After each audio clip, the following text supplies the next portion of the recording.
It's time. We are live, live, live. Chewing the Fat is live. My dog is barking. She's so excited. And we are going to talk all about months in the making. The announcement happened today on Carmela's Wrestling Radio. She brought it to the world almost first. That was a little faux pas that the press release was put out to the world way earlier than I expected they would take it. So, Carmela, I do owe you an apology. You could smack me when you see me, but until you get to smack me, we're going to talk to this guy. We're going to get the scoop. The one and only, the man, the myth, and truly a legend, not just in my heart, but in everybody else's, Mr. Joel Goodhart. That's a buildup that's, hey, look, I did my thing, and now we're going to try to come back with it. But, we announced today on Carmela's show the date of May 3rd of 2025.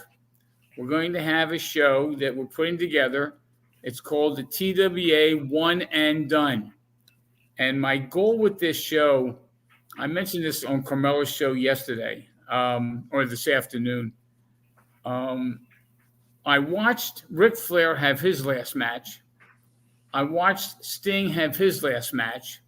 I'm a big ELO fan, and ELO is now on their final tour. Well, we never had a final TWA show. Now, I had a final TWA show. I just didn't realize it at the time. But we've never had it where we're going to have a final TWA show. And this all started because, Bay, you're a pain in the ass, okay? But, now, Joe, you see, I want tonight's show to be like the conversations we have every night for the last 4 months. Okay, so I can drop the F-bomb all the time. You can curse all you want. Okay, all right. So anyway, I talked to this fucking guy, okay, and he calls me up one day, and he says to me, because this was Bay's idea, and I got to give him credit for it. He said, at some point, he did a little piece on Facebook where he said he wants our fucking names up in the banner. And so his idea was to have a banner at the 2300 Arena with 5 names on it, and he chose the 5 names. They were DC Drake, the late Larry Winters, Tony Stetson, and Johnny Hotbody, and myself, Joel Goodhart. Because in his mind, and in some people's minds, we were the icons that got this whole thing started. Now, it's funny. I'm not necessarily totally comfortable with it because DC Drake and Larry Winters were wrestling all over the place way before they ever wrestled for me. Okay, I had a bus trip with Carmela. We had a Squared Circle fan club bus trip to Bricktown, New Jersey for an NWF taping that Don Drake was having. And Abdullah was, the whole lineup was there. Mm-hmm. These guys were balling all over the place. What I did is I took what I think my goal was to take the best of Memphis, the best of Florida, the best of Georgia, the best of World Class, the best of Pacific Northwest, bring them in and bring them up to the North where nobody wanted to compete against Vince at all, and then bring in the young guys. And let's be honest, with all the shows that I did, the young guys stole it because they were there to build them. It was amazing. Drake and Winters was phenomenal. Stetson and Hotbody, unbelievable. Okay? Glenn Osborne and Jimmy Giannetti, unbelievable. I can go on and on and on. So here's what we're going to do, Bay. and I made all the phone calls with your help. I made some calls, and we called the old TWA core talent. And here's a list. I got to read them off. Here's a list. Before we even get into the list, let's like really, like, Joel started calling me.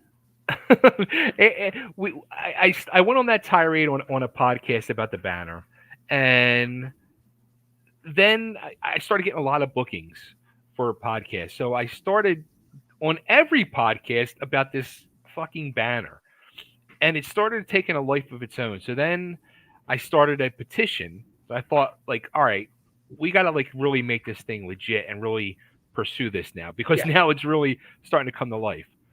So then Joel starts calling me. He's like, I got an idea. I'm like, okay. He's like, let's. His initial idea was let's restart the TWA, and I was like, fuck no, no, no. You're out of your fucking mind. We're not doing it. It's just not going to happen. So then he calls back. He's like, well, how about we just do one show? And I'm like, now my interest is piqued. He's like, we'll do one show. We can call it one and done. I'm like, okay. But then the selling point was, he said, we're not going to do it until next spring or summer. We're going to give ourselves enough time. So then I was like, now I think we can pull this off because we don't have a federation. And Joel and myself, we don't watch wrestling. We're not out there in the indie scene. We don't know what the fuck is going on. So as we started talking about this more and more, and then we started throwing ideas back and forth, then he hooked me in. He sold me on the deal, and we got to work. We started putting things in place to make happen. Well, it was funny. When we started to talk, I mean, as you said, it took on a life of its own. Yeah. But I said to Bay, what building can we use? Because the TWA wrestled at Temple's McGonigal Hall. That's ripped down. Yeah. We wrestled at the Philadelphia Civic Center. That's ripped down. We wrestled at the Philadelphia Sports Bar. That's no longer. Mm-hmm. So all the buildings that we wrestled in, the big shows, weren't there. So the conversation came up. And for some reason, it's clear that if we didn't do the show anywhere but the 2300 Arena, we'd have a tough sell. Yeah. If you do a high school gym, it just is not the same. So you got the phone number to the 2300 Arena, the people that we had to call. And that took time. That took time. That. Yeah, this has been about 4 months in the making, to be honest. Yeah. And think about this. We eventually picked a date. I had to pick the date of May 3rd. And we started this really in the summer, early fall. So, I mean, this whole thing is going to be 9 to 10 months in the making. Okay. And unfortunately, most of the shows that are around here, they're running shows every month. And so you got 4 weeks to build a show. Okay. Yeah. We're building something. It's going to be crazy. Anyway, I eventually got a hold of Roger at the 2300 Arena, and great guy. And as it turned out, he knew who I was when I called him. So it gave us, I think, some instant credibility. And I wanted to pick a date at the 2300 Arena. He gave me all the specs, sent me a contract. We sent the deposit in. We got the date of May 3rd. He actually offered us 2 dates, May 3rd or May 10th. May 10th was the Saturday of Mother's Day, and I didn't want to do that. So May 3rd, we picked up May 3rd. And then I had a meeting a little bit later on at the 2300 Arena with Roger to kind of go over the numbers and what the deal is. And that building is not what I remembered. When it's not. The last time I was in the buildings were for Rob Feinstein's Icons.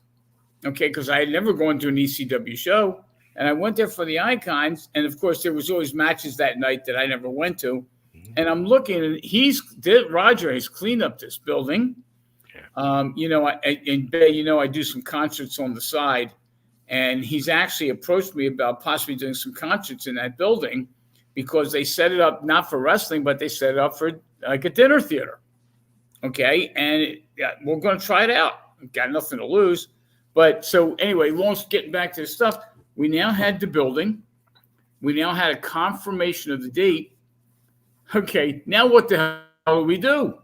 Okay, well, that's where your mind starts. Look, you're a booker. I was never a booker. I was the promoter. Your mind starts going. Back in the day, I used to, me and Larry Winters, God bless him. Larry Winters was my booker. I was the promoter. I put all the shows together. I had meetings at my apartment at the time with Larry just to talk about it. The day of the show, I had nothing to do with the back. Okay, because I'm one of these guys that I've always believed that promoters are over here, bookers are over here. The bookers do what they do. The promoter. That's why it's a team. Okay, I don't want to be in the back and all that. I'm not. It's just not my style. Okay, so he don't want to be in the back, but the motherfucker is on my phone every night, cursing me out and hollering at me, and I just sit and laugh, and I've said this to him. I said many times. I said, now I can understand why the TWA ended up the way it did, because and the two of us, we start going crazy with scenarios, and we're having so much fun. Oh, we really are. We're having fun. You are an obnoxious human being, but I deal with that. Okay. No, I'll tell you, it's fun. It got my juices going again. It is going to be a one-time thing. I'm not looking to start the TWA again. I'm not looking to compete against the other independents in the area. I will tell you, every weekend there's 10 independents running. It's unbelievable. Okay. And I think back to my time when I was running my shows. I had Dennis Caroluzzo in South Jersey. I had me. Jim Kettner was down in Delaware, and I had never dealt with Jim. Okay. Dennis Caroluzzo was at all my shows, sat at the ringside tables. He always wanted to be there. I went to a number of his shows. Ring announced a couple of his shows. That was really it. It was me and Dennis and Larry Sharp. There were other small ones. There was some in Allentown, some out west. Point was that getting the talent, it was amazing. My formula was to have the major names that will draw people in, and then the local talent to make the show work. Yeah. Okay. And again, in history, when we look back, when we took the TWA tag team titles and we put them on the Blackhearts with Luna Vachon based out of Florida, that was our first step toward getting some national notoriety on a national scale. And then when we had Buddy Landell come in, okay, who won the belt, we were starting to take it the next step. And what was amazing is, if you understand wrestling, losers are over. You don't have to be a winner every time, okay? Exactly. And I'll never forget the conversation I had with Ric Flair 100 years ago. And Flair said the worst one-loss record, if there was such a thing, was the Four Horsemen. Yeah. Okay, they never won anything except the belts. They lose, and then they get the belt. And they would still lose, but it was always a screwed-up finish. Okay? Long story short, in wrestling, if you want to make this thing work, the big names make the local guys look better if you have them now work with each other. Okay, the names that come in, their job is to help sell tickets. In fact, they'll tell you that their job is done before the match starts. Yeah. Okay, and that's why you'll go to these shows, and if you have a major name, the major name will make your show look better. Okay, if their job is to help you put your guys over. So anyway, long story long, the reality here is that over the last 4 months, Bay and I have gone back and forth. We're not announcing any of the matches right now. To be honest, the matches keep changing. Okay, we keep getting additions. We might get subtractions. It is unbelievable. Let's say this, because once the announcement went out, I've been hit up by multiple people for work. The show is 99.9% booked.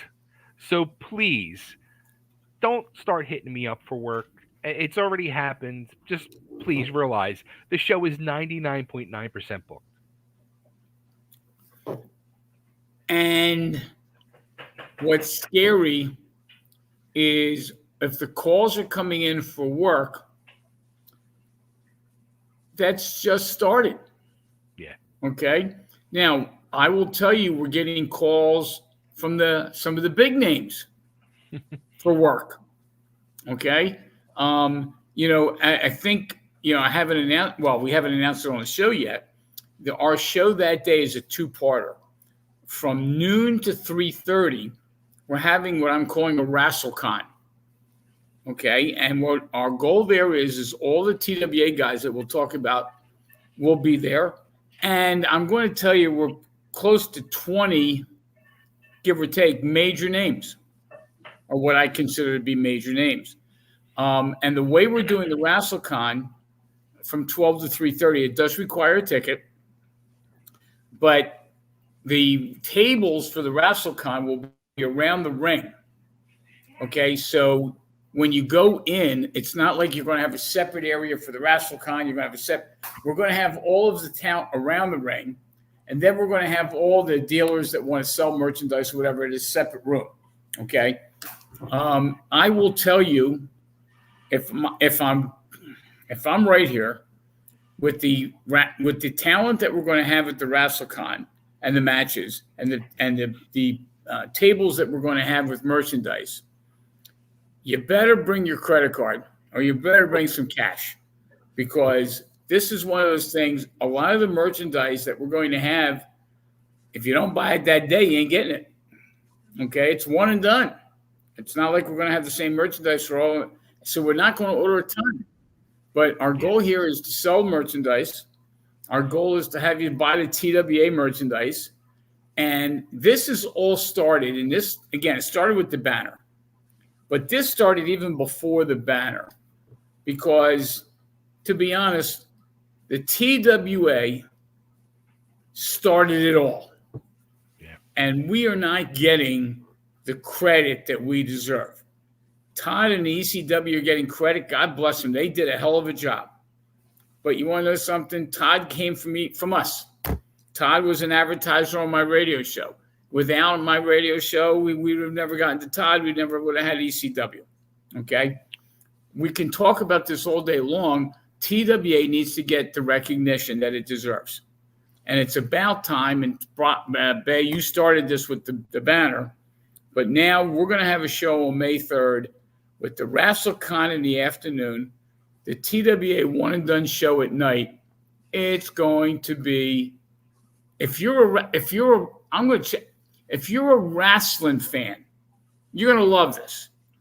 If you love the WWE, don't bother. You're not going to like it. You're just not. But if you're a wrestling fan, if you go back to the old times when we were around, when ECW was around, and even before us, if you went to the 45th and Market Street of Philadelphia Arena when you were a kid, this is something you need to be at. This show, I'm telling you, bring your phones. You're going to take pictures galore. I will say this: we're filming the show for a documentary about the TWA, and we're going to have the show live streamed. Okay, with 3 cameras filming this thing. So it's going to be international. And if you're in Philadelphia or local, we've got people already coming in. With some of the wrestlers we'll talk about coming in from Florida, from Nashville, from Rhode Island, from Atlantic City. We have people coming from all over the place. And we're going to have fans. I was talking to, there's a fellow named Mike Lano who used to take pictures of my show back in the day. He's coming in from California. Okay, so we're going to have people coming in from everywhere. And Bay, you started it. Unbelievable, but this thing has taken on a life of its own. I'm going to say this. In my years, 2.5 years that I was there for the TWA, I never got to wrestle for TWA, but I started to realize there what my true calling in this business was and my true influence was. And that's that man next to me right there. This fucking guy, and I'll cry when I talk about this guy, because he became like a father to me. He fucking stood up for me. He had my back, and he would not let me fucking quit this business that I wanted to quit.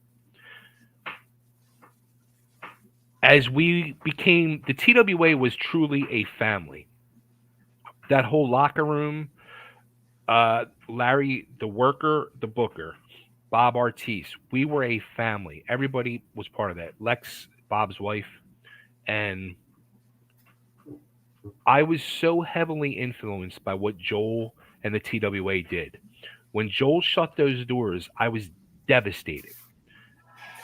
Thankfully, Todd came in with Larry and Steve Truitt and Bob Artis, and they restarted as ECW. Gave me a career in wrestling, not a career, but to follow my dream. And I learned more in the business. I learned from even what Todd was doing, even though he really at the time didn't know what he was doing, and I break his balls about it. Then getting the small experience of working under Eddie Gilbert for a few shots, but then working under Paul and learning, and I was starting to get those same flashbacks that I did watching Joel, and I was learning what my true calling in this business was, and that's what I wanted to do was create book and be the booker and do things like that.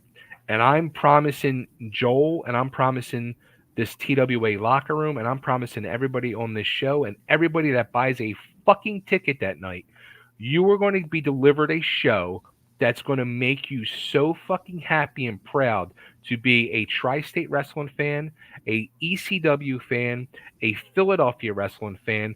We are going to do you so proud, and you are going to have the best and the most fun night of wrestling nostalgia mixed with modern day, that you are going to go home so satisfied, and you're going to be happy, and then you're going to be sad that it was one and done. Well, it's funny. I'm already sad it's one and done, but it's one and done. Okay. It is. There's no way. First of all, there's the talent out there today. All right. We're being very picky because there's a certain style that the TWA had. And even though insurance rules have changed and building rules have changed, we're going to work it in such a way that people will understand the difference between the TWA and the bigger names. Okay, we'll just leave it at that. And it's weird. I happened to watch AEW the other night, just to kind of get a sense of it's so sanitized. It's so clean. The ring, I don't know what it is. It's just, the wrestling is great. These guys are gymnastics. They're acrobatic. God bless them. There's stuff I can't do. But I watch it and I say to myself, that's not what we did. Okay? When we did the shows at the Civic Center, we went all over the building. If you remember, I used to have a rule with the TWA that at the end of the day, everybody had a front row seat at some point during the show. Mm-hmm. Okay? The rules have changed. Okay? I recognize that we can't do that anymore. All right? Which, how about that? Like, when we got the rule, like, we were like, what the hell happened to the business? Like, we were shocked. Yeah, the business has changed. Okay? It's clear that if you want to do stuff like that, you really have to go to a local high school or gym and do what you got to do. But when you go to the buildings now, their insurance, and look, we all carry insurance. The insurance now has certain provisions in those contracts. And even the contract that we signed with the 2300 Arena, we have certain restrictions that we got to live and die by. I mean, that's fine. Okay, that's the rules, and that's fine. The bottom line is that we're trying to go back 34 years to the days of the height of the TWA. And when you think about, I'll tell you what's scary. I have another list here of all the wrestlers, not wrestlers, all the wrestlers. It's interesting. Vince McMahon says they're not wrestlers, they're sports entertainers. I say they're not wrestlers, they're wrestlers. Okay? You go back and look at you have got to understand how many people worked for me in some capacity that have passed away. And it's a who's who. When you hear these names, it's unbelievable. Most of them wrestled for me. Some of them did lunches for me, that kind of thing. But they all worked for me in some capacity, which I'll talk about. And it was amazing. I go down this list. Hopefully it doesn't grow. Yeah. But, the last one was Kevin Sullivan, and it grew. And it's just, nothing is disturbing me more than what we had in the past. And what's past can't be revived. And then our goal here is to take, before we all fade away, bring back the old style TWA. Joel, let me ask you this, and I'm sure a lot of people want to know this question too. You in '92 when you shut the doors and you walk away from the business, you were in your own little world for many years, and you came out in 2009 when Mike Tartaglia restarted TWA. Um, how how many years or how long was this idea in your head to do this show, or was it truly something that was sparked this year? No, it was always something in the back of my mind, but it was something that I kept saying. First of all, this takes nobody understands how much work this takes. Yeah. I'm willing to bet you, Bay, that you and I have put in each 100 hours or more. Okay, and we're still 7 months or 8 months away. Okay, and we've only scratched the surface. Yeah, I'll tell you, I always get the itch. After Mike opened up the TWA and then closed the TWA, and I keep in touch with Mike. Mike's a client of mine, so I keep in touch with Mike. I went to Rob Feinstein had a show where they showed the Iron Claw the day before it came out, the movie about the Von Erichs. Okay. And it was, I forget what night it was, but anyway, he asked if I would come, and I came. I thoroughly enjoyed it. There was maybe 100 people there watching the film. And I watched the film, and we can debate the film all day long. How many promoters in this area worked with two of the Von Erichs? Well, I did. I worked with Kevin for one show, and I worked Curry for one show. And I'm sitting there, and I'm saying to myself, Bill Apter was there. And Bill Apter, I mean, he made the TWA. He put it on the map, but that's another story.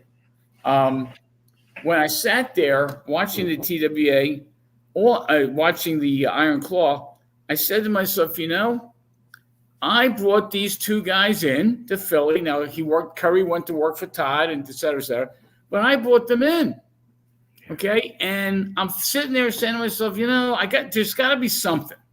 And then when Todd wrote his book, which I have not read yet, when Todd wrote his book, Todd is God, he wrote a whole book. I've been writing a book for 7 years. Okay, I can't get the damn thing done. It's going to be done now. We'll talk about that. It's going to be done. Finally, Scott Teal, God bless him, we're finally doing it. As I'm writing this thing, it's pretty amazing what we accomplished with no TV, no internet, no Facebook. Okay, the sheets were out, but the sheets were not a big deal. Okay, today the sheets are bigger than ever. Everybody seems to know who Dave Meltzer is. Okay, and all the other sheets that are out there. Podcasts. He gets more TV time than half the workers in WWE. With all the shows he's on. Yeah. I watched the first part of the Mr. McMahon thing, and Dave's on there. But Dave's got his credibility. And Dave he always put my results in his newsletter. He never really followed the TWA, but he put the results in. The guys like Carmine who've been around with the magazines were always very helpful to us, between George Napolitano, Carmine, Bill Apter, Bob Smith. I mean, I can go down the list. They were always very, very helpful to us because we were local. We were in Philadelphia, and they were all based either in Philadelphia or New York. And so I was able to bring the wrestlers in that they would have to travel to Texas to see. Well, they could see them up here. So anyway, when you discover that there's a persona that the TWA had.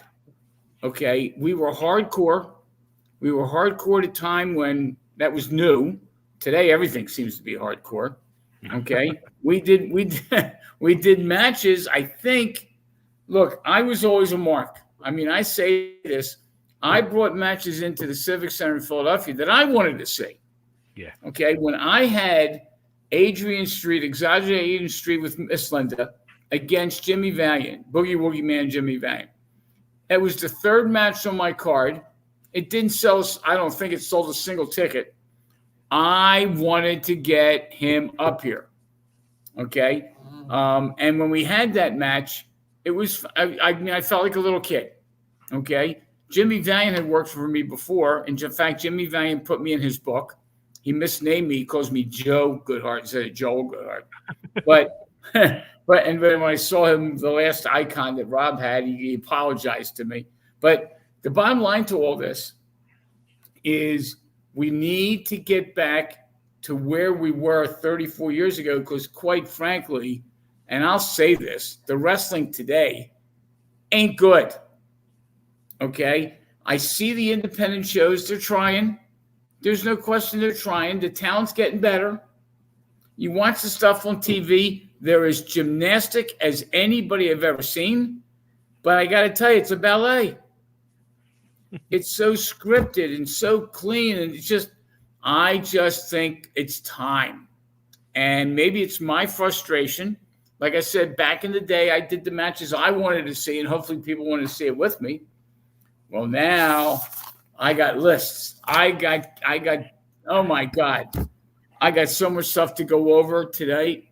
We're going to do it. If you watched Carmelo's podcast today, it's basically the same list. I added a couple names.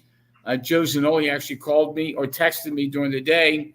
I have a list of all those that had died for me, and I left 2 names off, and Joe actually caught it. But anyway, getting back to this, this is so exciting. Maybe it's just exciting for you and me, Bay, and we're playing games. Okay? But I think when tickets go on sale, now tickets go on sale to the public this next Saturday, October 5th at 10 a.m. If you were signing the banner, if we have right now 560, I wrote it down here, 566 names. We have 566 signatures of the banner. We're getting close to 600. Those 566 can go online 2 days before. That's October 3rd at 10 a.m. And they can buy the tickets for the show. They can buy the tickets for the WrestleCon. Tickets will be on sale for those 566 people October 3rd, and for the general public October 5th on that Saturday. You going to be there, Bay? I think I'll be there. Okay, you're on my list. I hear I have a back to take care of, so you don't have to. Okay, well, you're on the list. So you want to start the list, or you want to keep going? Which list do you want to run down? Well, first list I want to do is who the TWA guys are confirmed coming. All right, let's do that. Okay. All right. So I have these in alphabetical order. Let me just say this real quick. Tom Mishnick has asked a question, very important question. Where can you get tickets? And then he said, 2300 Arena site. Joel, yes. I'll let you answer. All right. So the answer is to 2300arena.com. If you go on there now, you will see our 2 shows up there. Okay. But again, you couldn't get the tickets till October 5th. If you want to if you're in Philly, you want to go to the box office. The box office is open Tuesday through Friday. They're closed Saturday, Sunday, and Monday. They're open Tuesday through Friday from 10 to 3. So you can go to the box office to get the tickets, or you go online at the 2300arena.com. Yep. And real quick, also, Ed Tuxador Jr., I hope I pronounced that right. Can you share ticket pricing? Yeah, in fact, that was on my list. We just was going to be getting to it, so I'll jump forward for it. Excuse me. We have 4 ticket prices. Oh, actually 5. The con is $20. Okay, it's general admission. It's $20 for the con. The show itself, we have 4 ticket prices. We have front row seats. There's 80 front row seats, and they are $100 a piece. Then the second row, there's 80 second row seats. Those are $75 a piece. And then the rest of the building, about 500 seats, are reserved at $35 a ticket. And there's a couple hundred seats that are general admission that are $25 a ticket. So the pricing of the tickets, it's interesting, Bay, and you know this, when we were trying to figure out the prices, because the building only holds 897 people, you're somewhat limited to what you do with tickets. You can't just have $10 tickets, okay? Yeah. When I did the show at the Civic Center, we had 3,000 seats. Now, we never sold 3,000 seats, but we sold 1,500 to 2,000. If everybody that came to my show went to here, this would be sold out on next Saturday, okay?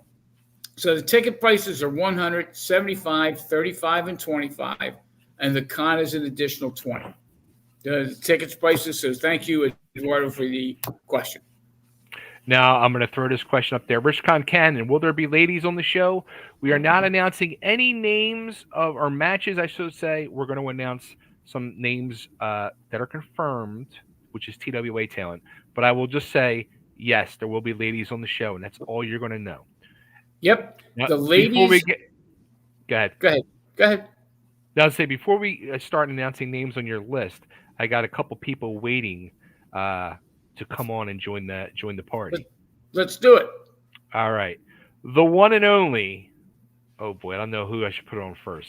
Let me put this guy on first. He might be a little more calm. The one and only, the Hitman, Mr. Tony Stetson. Hey, Bay. Hey, Joe. I remember talking to you last night. This is getting to be a habit now. This is get used to it, Tone. Get used to it. Just for the record, I'm excited too for this, just like you guys are. This is big. This is getting to be. I'm telling you, the juices are flowing. Okay, unfortunately, we picked the date May 3rd. It's going to take us. Oh my God! This is going to keep building and building and building. But this is good stuff. Yes, it is. Well, I have somebody else's who I know his juices are flowing, and he called me earlier. He's super excited. He's super happy. And Tony, I think you might know this guy a little bit. The one and only Mr. Johnny Hotbody. Yeah. Hello, everyone. Hello. Tony, I'm surprised at you. Joel, if you would have paid everyone in cocaine like Todd did, you would still be in business. And you, Bay, you're a potty mouth. You swear worse than a Phoenician, pal. Boy, oh boy, am I happy to be here. What does your shirt say? I'm surprised at you, Tony. Wait. What's his shirt say? What? What does your shirt say? Soggy Beaver? Soggy. Oh, I forgot. I just came back and I won a title for Soggy Beaver. Barbecue eating. My face was the messiest because I was deep down in that beaver. Hey, listen, Chuck Rock, why don't you sit back down? You look like you put on quite a few pounds here, Fatso. Listen, when you have triple bypass surgery, when you fall off a 3-story roof and break your hip 30 years ago and never get the hip surgery, when you have broken knees right now with meniscus, both knees totally gone, my shoulders are pinned, my neck is fused together, I have no feeling in my leg half the time because of the sciatic nerve damage is unreal. And it was all for $35 a match mostly. And it's my memory loss is because of you damn bozo. You hit me with a chair so many times. One time, it's pretty funny that, this guy over here likes to give Cactus Jack. He likes to give Cactus Jack props for cheer shots. You and me did cheer shots. He likes to give Terry Funk. They did all that wild crazy stuff. You and me did it. You and me brung it to Philadelphia. Those dudes only copied you and me after they looked out the curtain and went, "Oh my God, we got to work. We got a couple local guys showing them up." And that's what really happened. And yet let anybody tell anything they want. The story starts at Joel's studio. We started because he had an ugly wife and I bust on her. We tore the studio apart. And from that day on, this man has been my best friend, regardless of what he tells anyone. But that doesn't mean you don't beat up your brother. That doesn't mean every now and then your father doesn't slap you. So, me and him could have this kind of love-hate relationship, and we owe it all to you, Joel. And for real, the only one that should be getting a banner is you. Now, see, this is what I had my role, okay? You and Tony, DC and Larry had you guys had your role, okay? What you did, we talked about this the other day. I used to go in the back and tell you guys, do your thing. I never told you what. You just go do your thing. Well, when I watch some of the matches, and we'll talk about Tony and Johnny now, Bay, because I watched their match the other day, the loser, the City of Brotherly Hate match, okay, that we had at Temple University. I watched this, Johnny comes out and he does his little strut, and then Tony comes out and beats the living shit out of Johnny, okay? Mm-hmm. Johnny comes back a little bit, but Tony wallops him, knocks the tables down, knocks chairs down. It is unbelievable to me. And then when it was the first to bleed, as it turned out, they both bled at the same time. They did a match. If you watch it today, it's more violent than anything you're seeing on television. Okay? And we did that match in 1990. Okay. But yet the Sandman, Tommy Dreamer. No. We're not even there. We're skipping over that. You guys set the now. Larry and DC had did it a little before, and they were doing it on the East Coast. Okay, and I just brought them, and I'll tell you, when you had the four of you, and basically you guys were on every show I had with the TWA, that was part of the deal. Okay. Oh, yeah. People wanted to see the Terry Funks and the Jerry Lawers, but what they really wanted was the stuff that you guys did, okay? And I'm telling you, between Larry, DC, you, the two of you, and we created the Tag Team Championship. If you recall, when we created the TWA, an individual won the belt, but we held up the belt, and then DC Drake won it, okay? So DC Drake won it. Then we had the Dog Pound, and the Dog Pound were the tag team champions. And then they had a match against the Blackhearts. That match is on YouTube. If you watch that match, it is the most violent tag team match you'll see on the internet for the last 34 years. That match is incredible. Okay, and that's the stuff that. Why are we talking about the TWA 34 years now since it ran? Because we're senile and we have nothing better to do. We have egos. I don't know. Any of these things could be the reason why, but I'm going to tell you something seriously. Joel, you've said to me, you put me on this plateau. Yeah. That's where you belong. And then I talked to Tony, and Tony tells me, I don't remember this, but I always was nervous. I always had an excitement in my stomach. The crowd, I would have electricity through me, and that's why I would sweat before I even got into the ring. I was Johnny Hotbody, not because of my body, but because I sweat more than anyone you'd ever lock up with. It was just that energy. Tony says in an interview that you were never going to use me again. I'm like, I don't even freaking remember this shit, man. Yeah. But that's you see, I had such a bad ego, man. And I was telling Bay, man, I don't deserve shit. I don't, and I don't want to hear that I deserve. Tony deserves it. You deserve it. Larry deserves it. DC Drake deserves it. But this man led me around. He led me around. I can't even remember, man. Seriously, what you tell me, and like my what do you call it? That memory thing where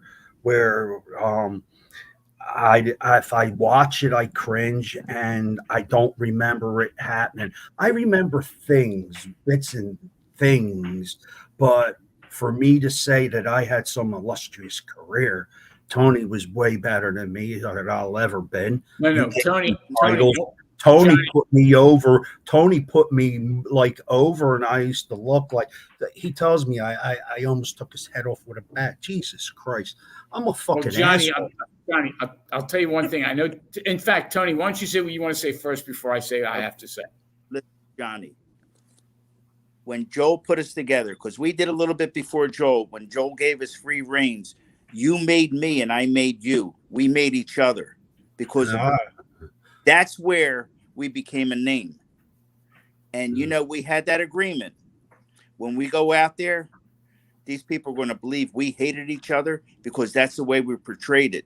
and nothing was ever light. There was no powder puff and no rinky dinky stuff. We laid into each other. Mhm. We've hurt each other, never intentionally. You had the bat.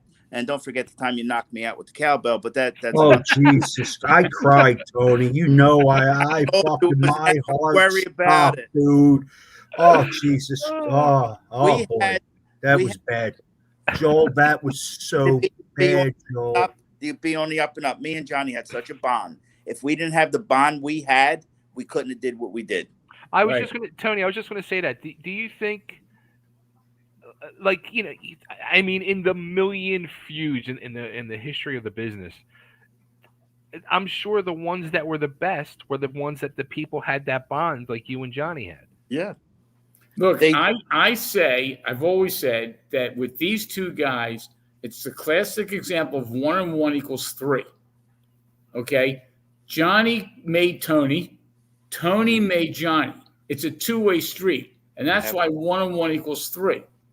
There were, Stetson Hotbody became a person, became one thing. You couldn't put Stetson against somebody else. It didn't work.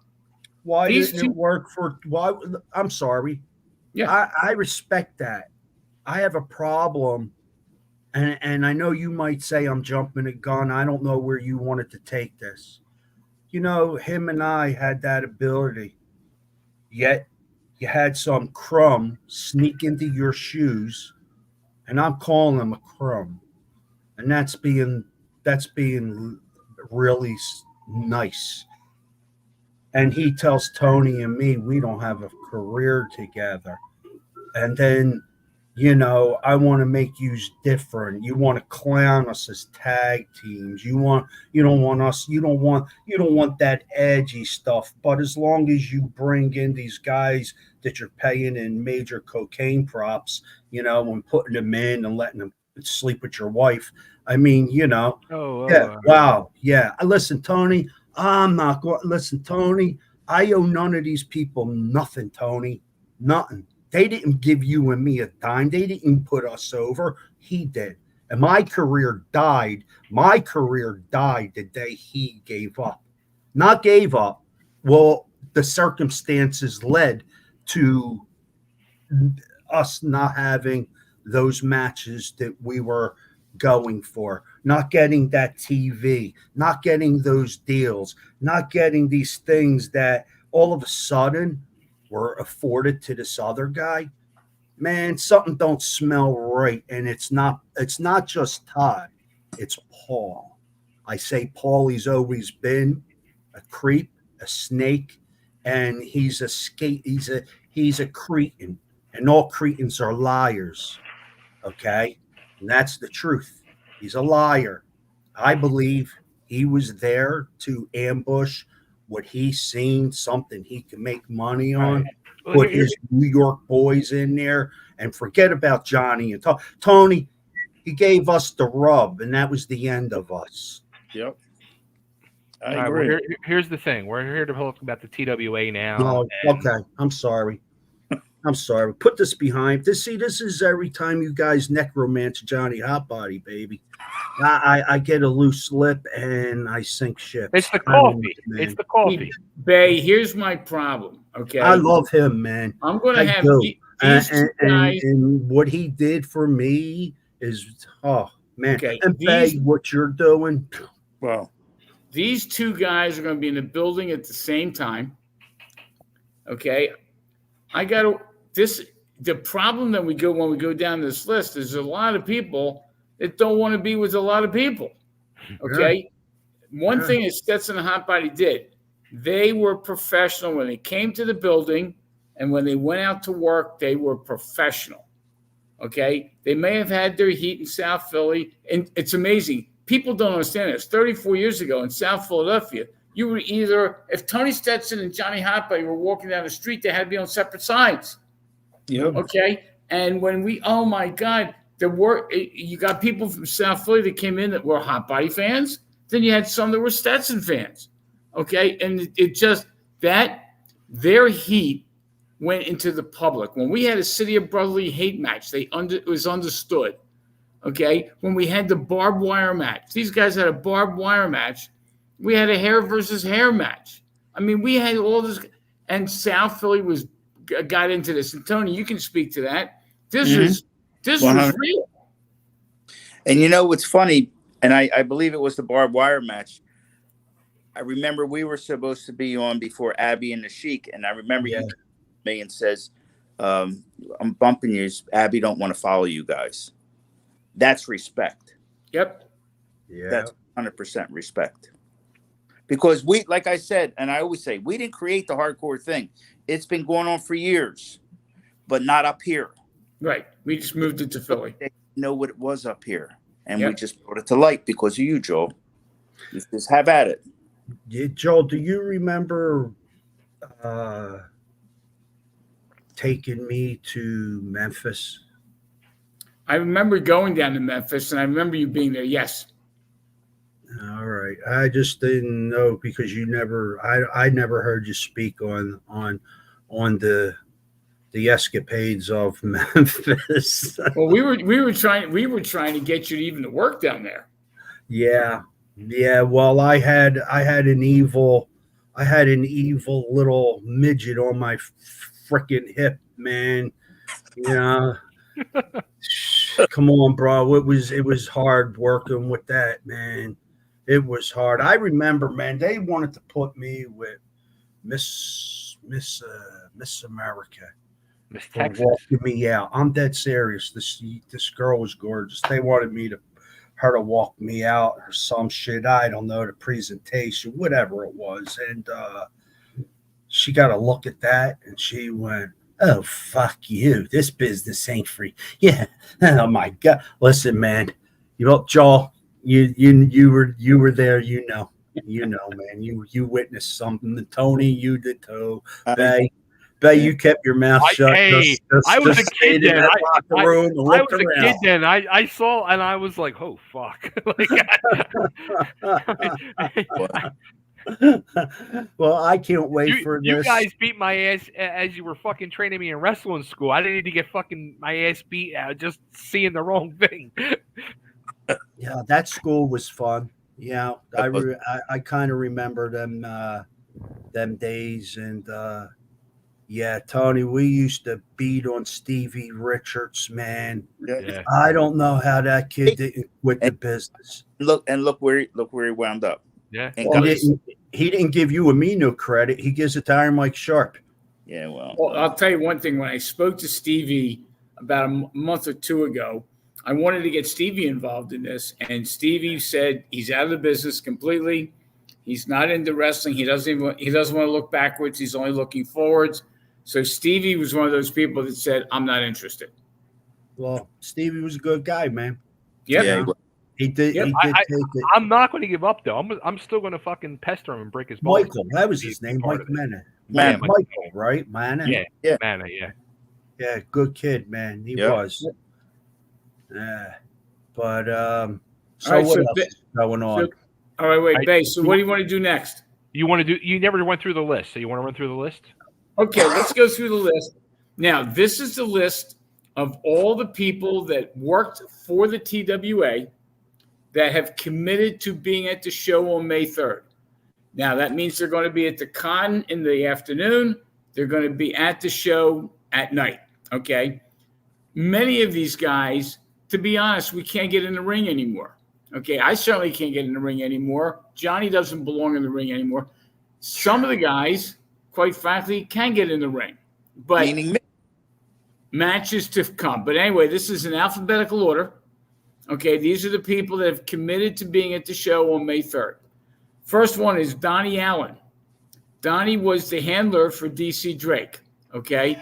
And then he went out and did on his own thing. I mean, he worked in ECW, etc. But Donnie Allen is committed to being there at the show on May 3rd. The next one is Bob Ortiz. Now, Bob obviously comes with Lex. We'd rather have Lex than Bob anyway. But Bob was a ringside. He bought ringside tickets from me for a couple of years.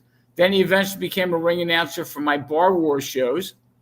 Then he went on to be bigger and better things with the ECW. But Bob Ortiz has committed to being there on May 3rd.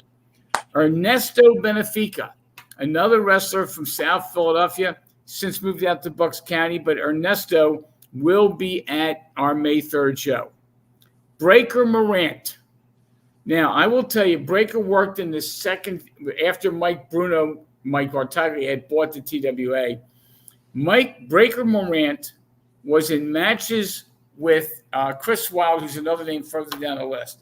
When they were doing their matches, and I was a manager at one time as Joel Blackheart, I was involved in it, but when they did their matches, I used to tell Mike Bruno at that point, that's this generation's Johnny Hotbody and Tony Stetson. That's this generation's DC Drake and Larry Winters. These two have a chemistry, and they beat the living hell out of each other. Anyway, Breaker Morant will be there. Now, as you know, Breaker Morant right now is on his retirement tour, okay? And so we're going to fit that in there, but he's going to be at our show on May 3rd. Michael Bruno, sorry, Tony, but Hitman Michael Bruno is going to be in the house. I know, Tony, you don't like Mike. I think, you know, it's so funny. I think Bruno has become the most hated man in TWA history. But listen, I got not to cut you off, but because I'll forget. Johnny, you remember that time you were wrestling Mike? We were in Jersey for Joel's card, and you were beating the living hell out of him. Mike came to the corner. I says, Mike, punch him in the face. He's bullying you. He's taking liberties. You got to hit. I can't. I'm afraid of him. That's my. Michael Bruno, you know, and to be honest, Michael Bruno killed the TWA. Absolutely. Okay. He deserved them beatings then. when he called me up in 2009, he found me at my office. I had not talked to anybody for 17 years, from 1992 to 2009. He called me up and he said he wants to do a show. He wants to have like a TWA reunion. Would you mind if I used the TWA letters? And I said to him, I haven't registered them. I didn't trademark them. I'm not using it. Go ahead, use it. Well, as it turned out, he wound up using it. And we had a TWA versus ECWA show. And he had the ECWA win and buried the TWA.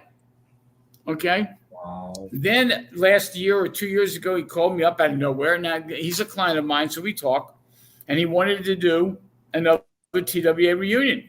And I had no designs on what we're doing now. Well, that never took off. So he always gave me the idea he was looking.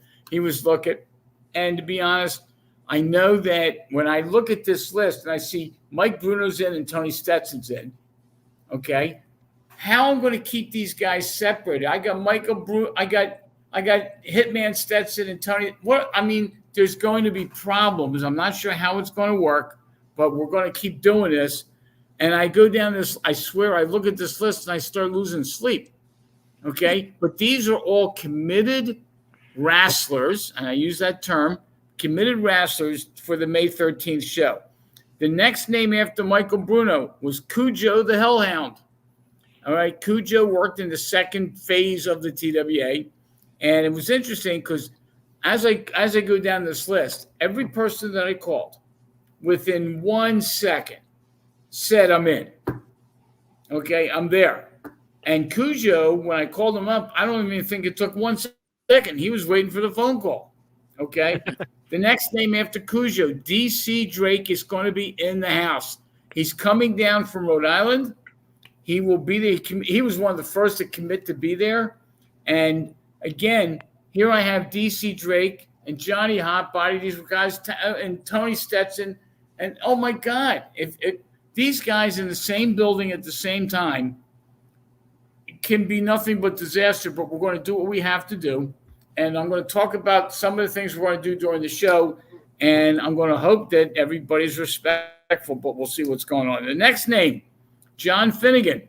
John Finnegan was one of our original referees for the TWA. He's still reffing, and he was one of the head referees at ECW. He was the head referee for me.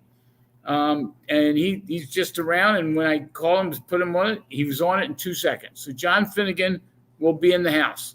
A guy that nobody knows, Larry Gallone, has committed to being in the house. Larry is the one that printed up all my programs. Okay? And Larry was the one, every time I needed a program, he came up with the artwork, et cetera, et cetera. Well, needless to say, we're going to have a program that night. and it's going to be put together by Larry Galone. Next one, Johnny Hotbody. All right, Johnny was one of the first. Johnny, I had to pull him in a little bit.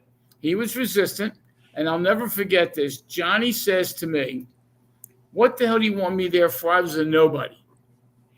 Okay, this is a man. I'm not saying this because Johnny's on the screen now. This is a man that 1,000 people are going to sign a banner to put his name up along with the others. There are people to this day that talk about the Stetson Hotbody feud. They're watching the videos on YouTube. And if he thinks he's Johnny, if you think you're a nobody, you are dead wrong. And you watch on the night of the show, when you're at the con and people are going to come up for your pictures or autograph, you're going to have one of the longest lines because people loved you. They hated you to love you. Okay, one of those deals. But you can't ever tell me that the feud between you and Stetson was nothing. Nothing. You can't say that. You take it off the table. All right, Tony's here to tell you that feud that the two of you had was real. If you don't wear that shirt, that Soggy Beaver shirt, you're not invited.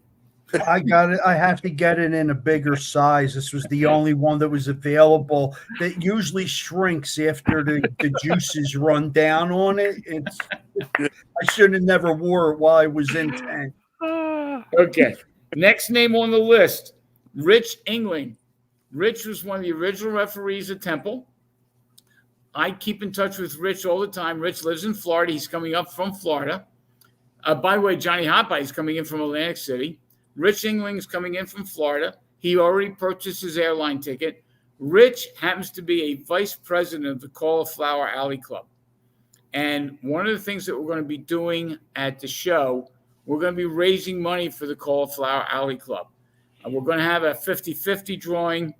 We're going to have, as it turns out, we're giving away a free membership to Cauliflower Alley Club, courtesy of Rich Engling, as part of that 50-50. We're going to have money raised by the ticket sales. We're going to take a percentage of our ticket sales, and it goes to Cauliflower Alley Club. We will present a check. It'll be a sizable check. We'll present a check, and we'll make it public, and they will publicize it in the Cauliflower Alley Club newsletter. And I will tell you, all the people from the TWA, you should be a member of the Cauliflower Alley Club. They only do nothing but help people that need help. Okay? Yep. And that's just the reality. And there's a lot of wrestlers today. Johnny's one of them. Tony's one of them. You guys are you're paying the price now for what you did to your body 30 years ago.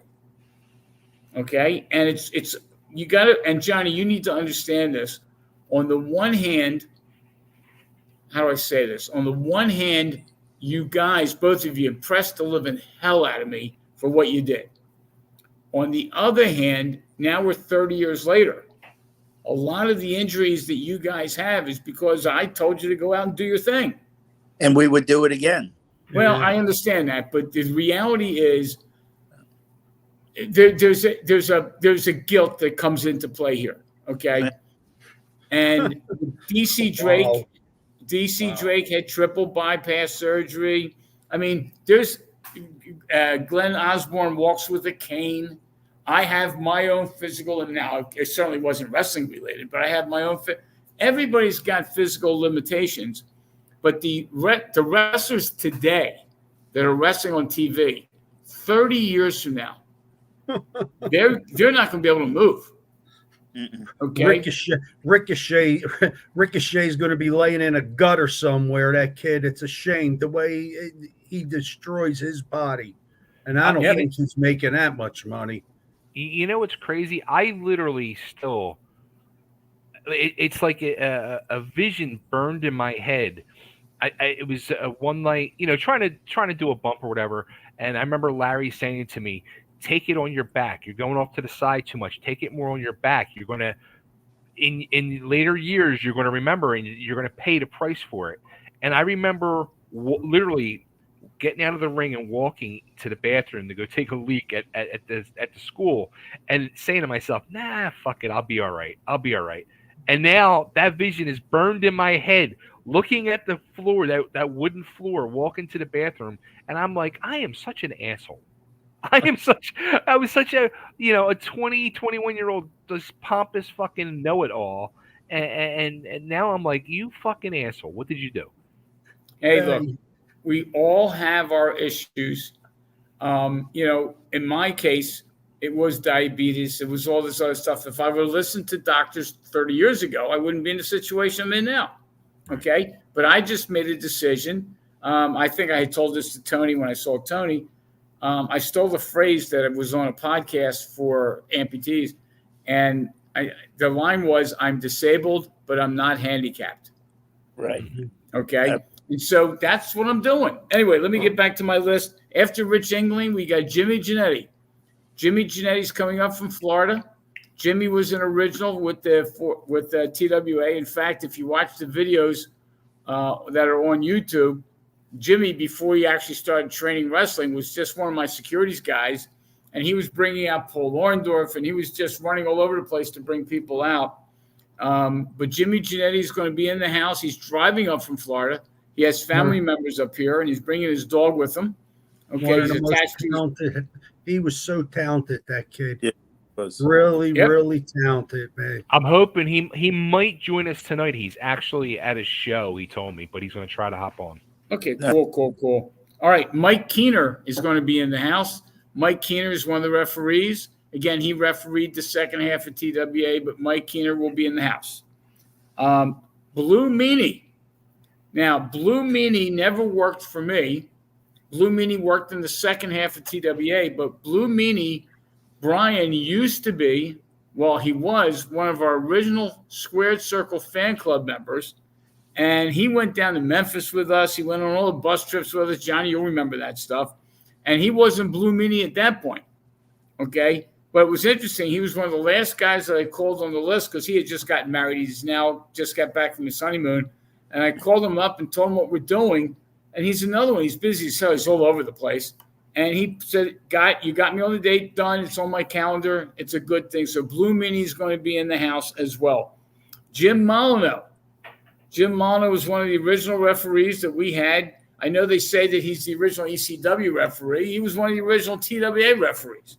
But Jim Molyneux is going to be in the house. We got a lot of referees because we're going to need them. Okay, we're going to need them for sure. Next one is Glenn Osborne. Glenn Osborne is another guy that is talented as hell, lives in Westchester, and he's going to be at our show. Now, the fact that I'm going to have Glenn Osborne and Jimmy Giannetti in the same building at the same time, it can't be good. That's what concerns me. I need to get these guys to make sure they're respectful of each other for what we're attempting to do. But Glenn Osborne will be in the house. The next guy in the house, unfortunately for the rest of us, is Bay Ragney. Okay. And what's interesting about Bay, the biggest asshole of the bunch. Bay never wrestled for the TWA. He was a student at Ringmasters Wrestling School, and he was there for over 2 years before he got his break. And he was scheduled to have his break on the show that we had to cancel. Okay. The key with Bay, and I tell this story all the time, one of the things he had is he couldn't flip. He just had trouble making the flip. We know that. I still can't fucking flip. One time, the night before a show, Paul Orndorff and Buddy Body Landell, looks like he just wants to lose it. He just wants to laugh his ass off. Paul Orndorff and Buddy Landell wanted to work out, so I took him to the gym where we had our school. And I asked him to go back and help train Bay. And Paul Orndorff pulls him aside and says, I got to tell you, there's a problem. You're too fat. Okay? That was the line. Paul said it. It was just that Bay was a chubby Dudley. Okay? He finally got to learn how to flip. Anyway, Bay Ragney will be coming in from Nashville, Tennessee. So we're having people from Nashville, Florida. I got to say this. And I want to. I've said this to Joel, and I want to say this to Johnny and Tony. I said, Joel was cursing me out one night a couple weeks ago. And I said, Joel, you realize this is not my fault. This is technically all your fault. If you would have let me quit when I wanted to quit, when I couldn't flip, this wouldn't be happening. I said, so now the reality of everything is the whole reason you wouldn't let me quit is for 32 years later, 33 years later, was for me to help make this whole one and done thing happen. That was my calling in life to you. That was my plan, right? We knew. Joel knew. Yep. All right. Next one on the list after Bay Ragney is Sandman. Sandman will be in the house. Sandman was a TWA original. We trained him at Ringmasters Wrestling School. I've been trying to get a hold of JT Smith, and he's not returning any of my calls. And he's the one name on this list that I really wanted. But Sandman will be in the house.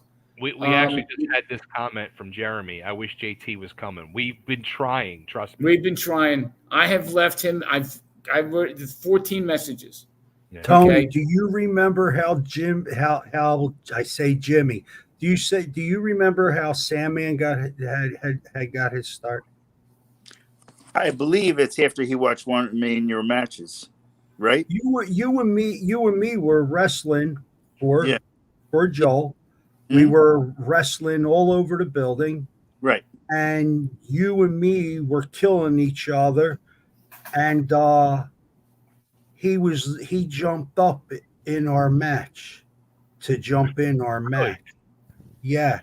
Yeah, that's how he got his start. And I guess I was out of control. Tony was out of control, but Joel brought him back or something. He winded up backstage, and it was because of his fan interaction that he got his start. Yeah, fan interaction. Yeah, and my contention, I've said this before, you always talk about the TWA impact in the business. Sandman obviously came through Ringmasters. We had him as a beach bum. That was Larry, was the booker. Had him like a beach bum, surfboard, that kind of stuff. When he went over to ECW is obviously where he took on the persona that he has now. That persona, the beer drinking, et cetera, that's where Stone Cold Steve Austin made up his gimmick from Sandman. I'm still convinced of that. Oh yeah. Okay. Totally. And we wouldn't have had this Stone Cold Steve Austin, because we wouldn't have had Sandman if we didn't have the school, didn't have the TWA. I'm telling you, to this day, now Stone Cold's basically retired, but when he was in the ring, that was Sandman's gimmick. Okay. Anyway, Sandman's going to be in the house. Then after that, Tony Stetson's going to be in the house. So here I'm going to have Tony Stetson, Johnny, and Tony told me something the other day. This scares me no end. He said, this was Tony. I started at 26, and I'm now 66. I Tony, know. I'm going to be 66. I'm 65. Don't give me an extra year yet. I'll be. So I want to finish at 66. That scares me. It doesn't scare me. Okay. You're lucky I can't wrestle, Tony, because I would have finished your career a long time ago. With if a promoter would have gave us the reign the way we did have back in the day, nobody would use me after this. And the reason I would have used you. I would have had that match. No, but it's crazy because of what him and I did. Nobody wanted to work with us, but everybody was able to duplicate it with their own little buddies, and yeah, oh God, yeah. But seriously, Tony, I think if I was not in the shape that I'm in right now, don't say round, okay? I know where you're soggy beaver shape. Yeah, exactly. But seriously, if I would have 15 years of my life back and would have been able to get booked on the WWE or NWA was still around or something major where him and I could have been in Madison Square Garden or something, I would have ended your career a long time ago, Tony. You're lucky I don't manage anyone. You're lucky. Seriously, Tony, I know I'm coming off the this is only because I love you, Tony, and I'm just telling you how lucky you are. Well, John, I appreciate it. Thank you so much. Thank you. You're welcome. You're welcome. And Joel, listen, I love this guy, but that doesn't mean he won't sneak me, because that's the kind of individual he is. No, well, he may pick up a chair. He sees I'm a senior citizen. I walk with a cane. I can't even breathe. You know what I mean? I'm serious. And it's not because I'm overweight, Tony. It's because of my roofing career. Okay. So stop that. All right. But seriously, yeah, you're talking about you're getting back in the ring. You're going to retire. You know, why you feel the need to mock me right now? Because you know it's sad that Johnny Hotbody had to end his career on the coattails of Joel Goodhart. Look, wait, know what this is? This is the world's smallest violin. All right. Mm-hmm.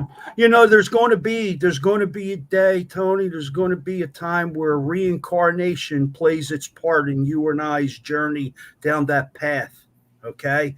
And I'm going to be 6'6" the next time. You might be still 5 foot nothing, and I'm going to squash you like a grape because I know we were gladiators in our past.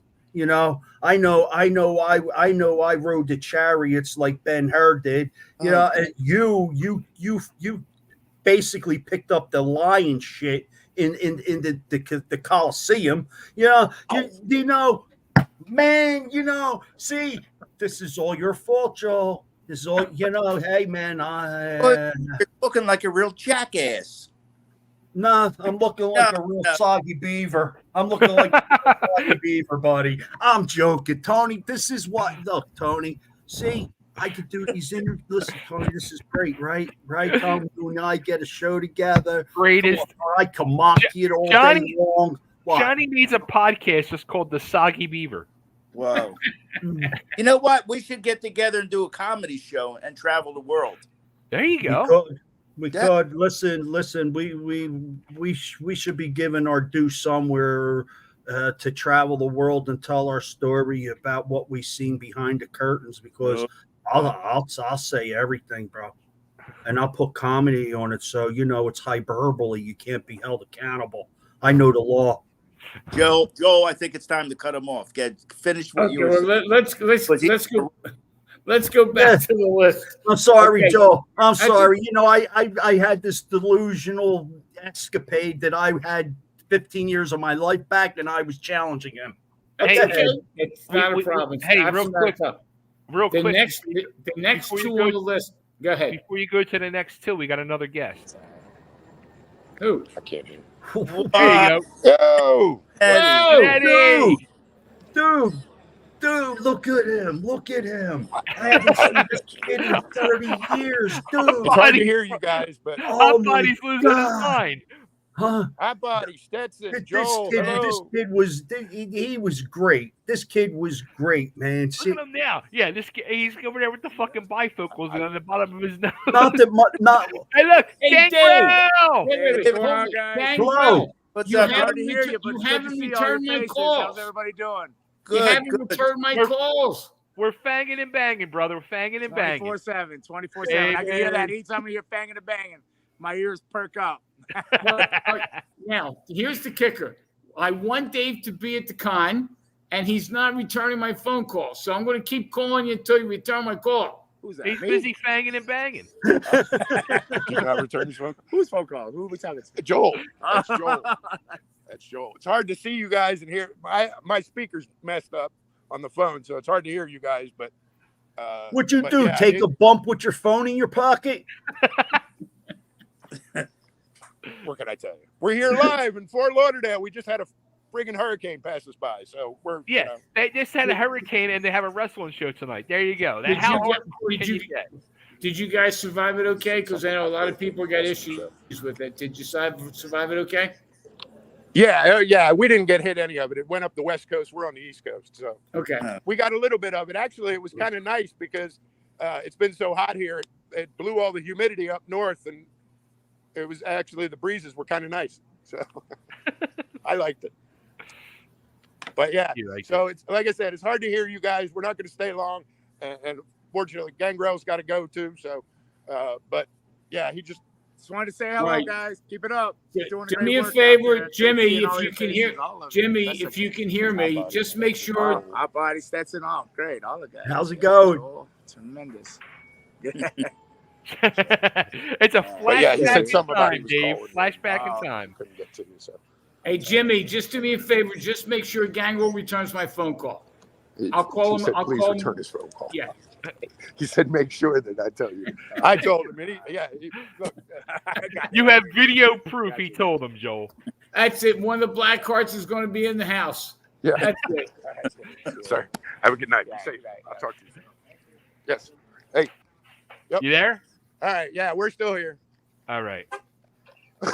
Is the show over? Are you still good or what? I'm sorry? Yeah, no, the show's still going on here, unfortunately. I never did an interview where I'm literally talking into somebody's fucking ear. Well, then, Yeah. No, what can I tell you here? I'm working on limited technology. Okay. You should talk into someone's soggy beaver. And of course, Hotbody with the Soggy Beaver.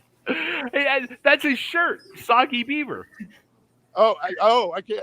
I got my glasses on because I can't see. Hey, Saga. Of course, Hotbody with the Soggy Beaver. That's great. Awesome. I won't wear it, Joel, anywhere else. I'm sorry. I'll lose this shirt. I'll burn it. Hell no. I want. If it's you don't want good. that shirt, I want that fucking shirt. I think it's awesome, man. Don't do that. I think it's an awesome shirt. It would just it fits you. Barely. I'm not Johnny Hotbody anymore, pal. You Now will he's Johnny. You'll always be Johnny Hotbody. Hotbody. Always be Hotbody. Yep, you're always Hotbody, no matter what you think. Mm-hmm. That's Yep. Yeah. So you'll survive. All right. Are you hanging out, Janetti, for more announcements? Actually, I am going to probably bolt out for a bit. I'll see if I can call back in when I get home. Okay. Right, cool. Sounds good. Thanks, Jimmy. All right, All right, brother. Live from Fort Lauderdale. We'll see you guys. see you, brother. Take care. Now, it's amazing when Gangrel was on, he hasn't returned my calls. So now I got him. I think now I got him, but he'll be at the con. Hey, Johnny, look, I will pay for a picture with Mr. Hotbody in that shirt on May 3rd. I'll wear it. I tell you what, I'll have Erica pack it away for me. I got 5 more names on the list that I just want to go down to complete the list. And the next 2 happen to be in alphabetical order. Jay Sully, that was an original fan club member with the Squared Circle and went on to do TV for ECW, and Steve Truitt, Stevie Wonderful, okay, who did TV. So those 2, we're putting them back together again because we're taping the show. Okay, we're doing a documentary, and we're going to have those 2 guys do the TV. Okay, we're going to have this also all over the country, all over the world. People will be able to sign up for this thing and see it. We have 3 cameras. It's a long story. We'll get into this at some other point. But we're going to be streaming it anywhere that people can't make it to the show. But this is a show that's going to be one and done, and it's going to be something to be videotaped, and it's going to be taped, and those guys are going to be doing the commentary. The next name on the list is Larry Winters, and of course Larry can't make it, but Larry's son, Colin, has committed to being there on May 3rd to see Larry Winters' name dropped on the banner, assuming we get to the banner.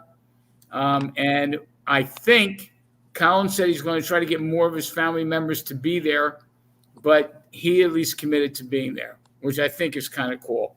Absolutely. Chris Wilde is going to be there. I mentioned him before with Breaker Morant. Chris wrestled the second phase of TWA. He's a local. He lives in Dover, Delaware. He's going to be driving up. He will be at the show on May 3rd. And then the last one on the list is Joe Zanoli. Joe was a former referee. He was a former photographer. Then he became a referee, and then he went on to be a booker for ECWA, etc. And he's around. He's always involved in something. So, guys. Hey, he was a former gigolo, too. Okay. He's always Gigolo Joe. Did you know that Joe knows how to drive on the Schuylkill Expressway blindfolded? We heard about that one. Yes, I heard about that one. See, Johnny, you do remember things, okay? Only because Tony told me. I don't know what I was thinking. All right. So anyway, just to complete my story here. So the show is going to be on May 3rd. The con will be from noon to 3:30. The show will be, the doors open at 6. The show will start at 7:30. Tickets go on sale October 5th at 10 a.m. If you sign the petition for the banner, you will be getting a blast email that will tell you that you can go online on October 3rd, 2 days sooner, to get the first pick of the tickets. So there's a benefit to being a signer for that petition. If you're watching this podcast and you haven't signed yet, there's a good reason to sign, because you'll be able to get the tickets first, and you'll be able to get one and done. The ticket prices, somebody had asked me this before, the first row, which is 80 seats, the tickets are $100. The second row of seats are $75. That's also 80 seats. Then there's about 500 reserve seats at $35 and general admission at $25. And it's really the size of the building that makes the prices what they are, because we're going to have a lot of talent coming in.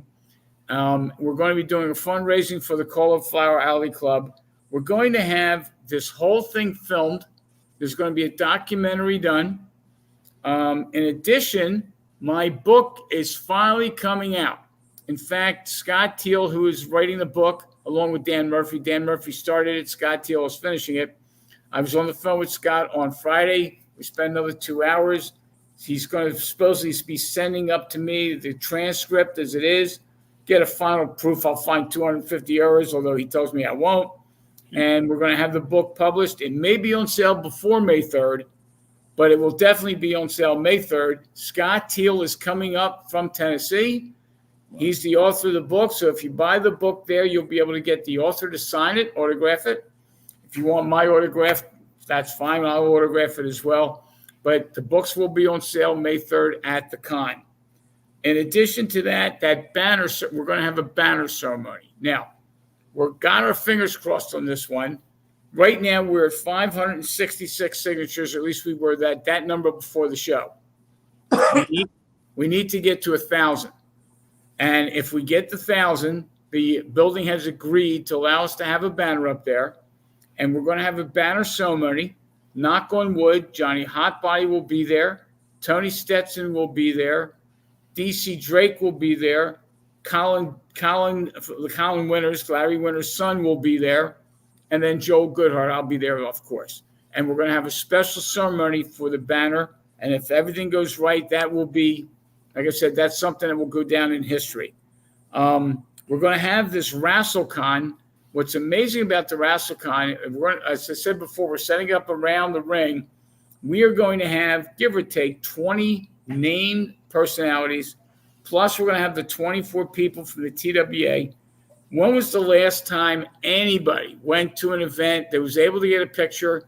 Johnny Hotbody, Tony Stetson, DC Drake, Glenn Osborne, Jimmy Jeanette. I mean, I can go down the list.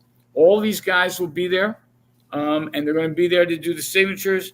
And then last but not least, we're going to do something I think is special. We're going to do, as part of our show, a 10-bell salute. We're not doing 10 bells for each individual. We're going to do 10 bells, but Bob Ortiz from the ring will announce the names of all the wrestlers that worked for me in some capacity since the TWA was around. Now, I'm going to go down the list. I know we're a little short on time. This is a list that's current. In fact, I read this list before, and Joe Zanoli actually recognized that there were 2 people on here that weren't on here, so they're on here now. This is in alphabetical order. It's not meant to be in any specific order, but Joe Zanoli's just as gigolo. There you go. Okay, so here's the order. These are people that worked for me in some capacity. This is a who's who. This is scary. Gentleman Chris Adams, Animal from the Road Warriors, Bam Bam Bigelow, Bruiser Brody, Bulldog Brower, Chris Candido, Dominic DiNucci, Anthony Durante of the Pitbulls, Bobby Eaton, Terry Funk, Eddie Gilbert, Terry Gordy, superstar Billy Graham, Gary Hart, Owen Hart, Hawk of the Road Warriors, the Mighty Igor, Kamala the Ugandan Giant, Ivan Koloff, Buddy Landell, Wahoo McDaniel, the Original Sheik, Ted Petty, C.N. Red, Buddy Rogers, Tommy Rogers from the Fantastics, Bruno Sammartino, Iron Mike Sharp, Exotic Adrian Street, Kevin Sullivan, Luna Vachon, Virgil, Curry Von Erich, Larry Winters, Crybaby Waldo, Dr. Death Steve Williams, and Woman. Now, when you hear that list... One more name. Uh-oh. I'm going to say this. Stephanie Williams. Oh. You want to put him in there? Put her in there. Stephanie Williams. Okay. Do you want to talk about her so people know who she is? She was the wife of Chuck Williams. Okay. From the first night I walked in the doors of Ringmasters Wrestling School, she was there. She was painting the mural on the wall in our wrestling school. She was a part of the TWA from day one, and she always supported that company and all that locker room, and she deserves to be recognized. Absolutely. Okay. She will be added to the list going forward. So anyway, we're going to have a 10-bell salute. Those names, when I go down the list of names, I keep saying to myself, I hope the list doesn't grow. Yeah. Okay? There is so much history with all of those individuals. You take those individuals, you take the 24 names I mentioned of the current TWA talent. No wonder we're still talking about it 34 years later. Okay, and I just think that it's time that we honor all those that have deceased. It's time that we honor all those that are still around, that are all coming from Florida, from Nashville, from Atlantic City. I mean, I can go from Rhode Island. They're coming in from everywhere. It's important that we do this. I'm convinced that I know that when we do the 10-bell salute, we're going to have all of the TWA current talent surrounding the ring to be out there. I'm hoping that they'll be respectful of each other while we do that ceremony. But between the ceremony, the book signing, the con, the matches that night, wait till you hear the matches. We're not going to talk about them tonight. And the matches do change a little bit as we go. We're going to have one hell of a day, one hell of a show, and you got to be there. It's that simple. Anyway, I'm done talking. The filming of the documentary as well.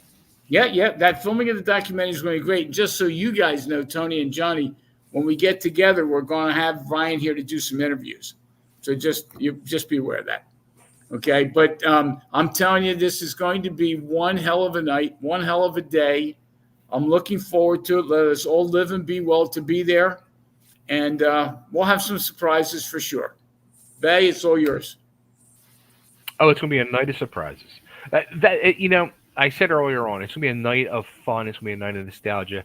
But I think you just hit on it too, Joel. It's going to be a night of respect for you three, for Don, for Larry. And I think it's so fitting, especially because these two guys below me, and this is no bullshit, those two guys below me are the guys that really, they taught me respect, not only in the business, but in life. And I, till my dying day, I always say that. Johnny and Tony were the guys that taught me respect of my fellow humans. And I am forever, grateful for what they've taught me in life. Seriously. Thanks for saying that. We appreciate it. See, and I think that makes a point. And I keep saying this to Johnny. Johnny has had more direct and indirect impact in people's lives, as has Tony, as has DC, as has Larry. Okay? He has generated more respect. And I remember the first time I called Johnny, and he says, I can't believe you're calling me. and I love you and all this kind of stuff. And then I can't believe that you're putting me up here. Johnny, that's where you belong. And when the banner is dropped, knock on wood, if we make those signatures, you're going to be forever remembered. I don't give a shit what you think. Okay? It is time that you guys get the respect that you deserve. It's time that we put this thing to bed. We're going to have a TWA day and night. We're going to have you. I'm telling you, it's going to surprise you how many pictures you guys are going to be taking with people. Okay? Because you're just not readily available. All right? Somebody like Blue Meanie is at every event. God bless him. He's just busy as all hell. Okay? A lot of our TWA guys aren't even watching. They're like me. I haven't watched wrestling on television until I watched the AEW last week. It's got to be close to 25 to 30 years. I mean, I turned my back on the business. Okay? And this podcast, along with others, last night, which was shown today, I did Carmelo's podcast. Excuse me. I did 3 other podcasts during the week. And here's the podcasts are this generation's wrestling radio. Yeah. Okay? Because you can't get this. There's no shows. There's no radio shows anywhere. And now that you have the availability of Bay's podcast and Carmelo's podcast and Bob Smith, I did Bob Smith from formerly from PWI. I did his podcast. It's time that we get out there and we get recognized. And when I say we, I'm including myself, that we get recognized for what we did to this city and everything that has happened from it. I mean, this all started with the Squared Circle store. Yeah. Okay, and from the Squared Circle store, Carmelo and I eventually got on the radio. We had Dominic and Bruno at our grand opening, and Dominic says, "Why don't you have a card?" And the whole thing snowballed because at some point I was having chicken cutlets with Carmela, and we talked about doing something. We decided to open a store, and everything else has flowed from it. Look, I like when I interviewed Carmela a few months back, and Joel, it's crazy when you think about what Carmela and Joel did, in the late 80s, mid 80s when they got together. Who knew it would spiral? Like it was just weird. Like by fate, what them meeting, over Joel's, was it insurance at the time, whatever it was, spiraled into so many, like us being here tonight. If that never happened, nothing with TWA would have happened. Nothing that became ECW. Nothing that would have became the Attitude Era. None of that stuff would have happened if it wasn't for Carmela and Paul and Joel meeting and becoming the future of now May 3rd, 2025 is all from that fateful meeting. I'm trying to get Paul to come to this show. Okay, Paul is up in Bethlehem, and he's very resistant. Okay, and Silent Paul, still Silent Paul. Okay, he deserves to be there. He's just not coming. No, I'll tell you, this, in hindsight, and Tony and Johnny could kind of speak to this. I don't think we ever had. We never, at least me, I never thought that we were going to have the impact in the business as we wound up doing. I mean, and we were running our shows, and yes, they were big shows. And today, you get an independent card, gets 125 people, and they're excited, and I used to get 1,500 to 2,000. I didn't realize at the time how much of an impact we did. And again, we're talking 34 years later about these two guys. Okay, we put them on the map. Yeah, absolutely. Yep. And the funny thing is, do you realize if we had the internet back then? Oh my God! Well, I'll tell you. TV, go ahead. If we had TV, I mean, everything came off of your radio show. But what my contention is, if we had internet and TV, we would not have been able to accomplish what we accomplished. Okay, it's the fact that we had the radio. And think about this one. I had 29,000 listeners per quarter hour. There's something called a Q rating. Right. And my rating was I had 29,000 listeners per quarter hour. Okay. If you listen the whole hour, count it as 4. If you listen for 15 minutes, count it as 1. If all 29,000 would have come to the Civic Center, we would have been the new Vince McMahon. Right. The problem is I had 29,000 listeners and 1,500 people showed up. Mm-hmm.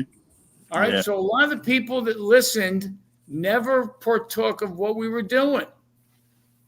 And that's Joel, correct me if I don't know if you remember saying this, but I think you said this on the very last episode of Wrestling Radio when you announced the closing. I think you said, we can do these shows quarterly at the Civic Center and have 2,000 people, 3,000 people, but then we go to do our other shows and we have 200-300 people. Well, where's that other 1,500 people at? Well, see, that's it. The names drew the people in. Okay. Now, I always tell this story. I've told this story many times, and in fact, I think Tony and Johnny, you were on the card. You could refresh my memory. We did 3 shows in a weekend: Friday, Saturday, and Sunday. Mm-hmm. Okay, and we had the main event was Manny Fernandez against Wahoo McDaniel. Okay, yeah. Now with all the undercard that we had, they were doing what they did. It was in gyms, and we were doing 300, 400, 500 people per show. Wahoo McDaniel and Manny Fernandez beat the living shit out of each other. They chopped, and Wahoo McDaniel's chops. He was chopping them back and forth, back and forth. They did the show Friday night, and I said to myself, they're not getting out of bed. Well, they came to, and the Saturday night, they chopped the shit out of each other again. And then Sunday afternoon, by that point, Manny Fernandez was bright red. His chest was unbelievable. He told me that he had done that match with Wahoo for 2 years. Oh, my God. And then you watch Johnny and Tony. They killed every time I wrestled. They killed each other. Okay? And that's what made what we did different. The guys, I didn't tell Manny and Wahoo what to do. They're professionals. You're at the top of the card. You know what you got to do. I never had to tell Tony and Johnny anything. My line to them was do what you want to do. Yeah. I think I need 20 minutes, whatever it is. That's it. I never was in the locker room giving anybody finishes. That was Larry's job. Okay? Larry and I talked about it, and I said this one time. I'll say it again. When we had the match with the Blackhearts against the Dog Pound, and the Blackhearts won the straps, I did not know that was going to happen. Larry and I talked about it. Maybe this is a good thing, maybe not. We never came up with a hard decision. Larry came up with the decision, called it in the back, and the Blackhearts won the belts. Okay, and that match is on YouTube. And Johnny, if you watch it, you'll hurt yourself watching it. It's just as painful. These guys were violent. That's why Dave Gangrel that was with Jimmy, he's got to be here. He was one of the Blackhearts. He's got to be here. So I hope he returns my phone call. Anyway. I think those guys, the Larry making that decision to put the belts on them. And honestly, that was the reason you guys hollered at me and taught me respect, because we were in the school, and I made the comment because I was, for some reason, I just wasn't a fan of the Blackhearts at the time. I didn't get it because I was still so fucking green. And you guys said to me, and it was Johnny. Johnny fucking said, "How dare you? How dare you fucking say those guys don't deserve it? Have you had a match? Have you made $1 in this fucking business? Are you a professional? Why would you critique somebody? Where's your fucking respect of those guys that are paid professionals and making a living and doing what they're doing?" And it opened my eyes. I was like, fuck, he's absolutely right. Who the fuck am I to pass judgment on somebody else like that? And it changed my whole thinking in life. You see, Tony, I wasn't such a bad guy that everybody hated me. Now, was I?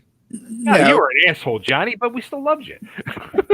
It's just that friggin' ego and that chip on your shoulder you carried around for years. It was like, oh my God. I was juiced to death, man. I had Joel Goodhart feeding me my ego. What did you think was going to happen?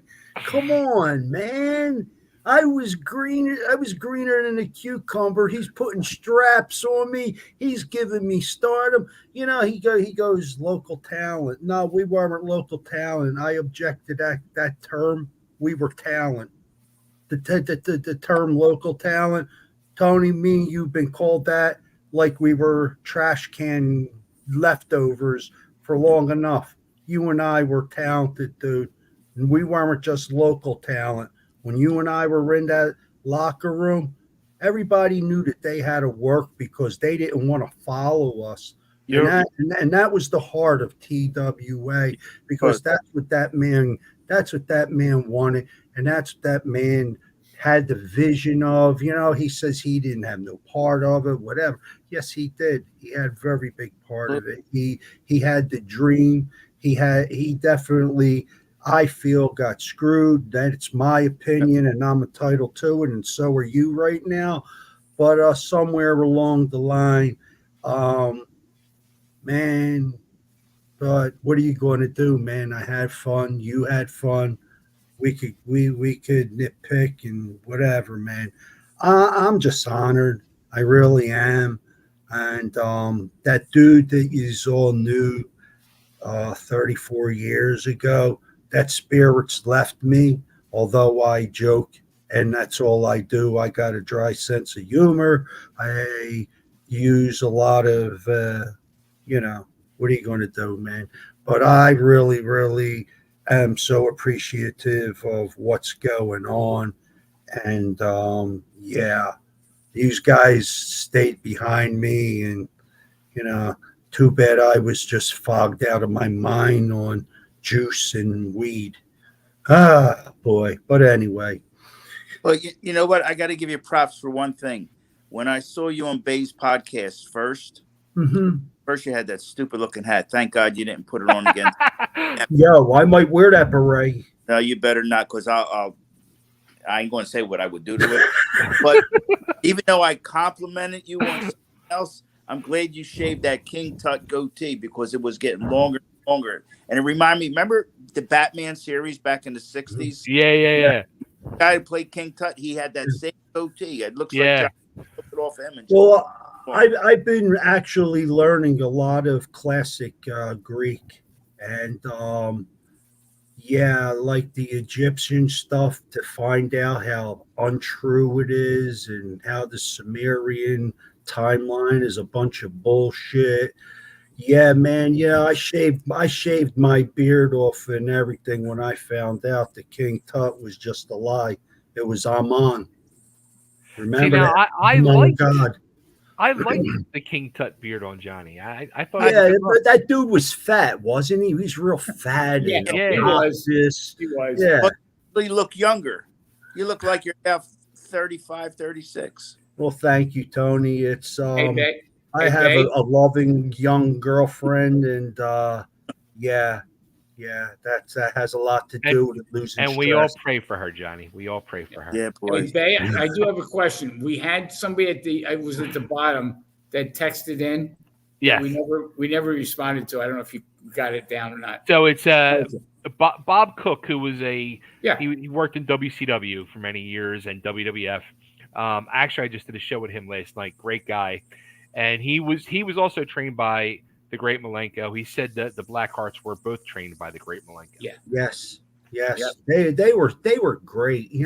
I was so fortunate to get to work with those two individuals. And guess what? Luna and me went at it, and I got to see that, and I was the stiffest one. Oh my God, she was tougher than most of the men in that locker room that didn't want to wrestle me and Tony, because me and Tony were too tough on. You can't wrestle. We got to take can we do just a collar tie up and couple drop kicks and no, I want to go out there and wrestle. We can't do what we want to wrestle. We don't want to wrestle.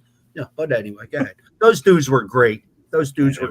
I gotta say this about Bob Cook. I never met Bob, but hands down the greatest punch in the history of the business.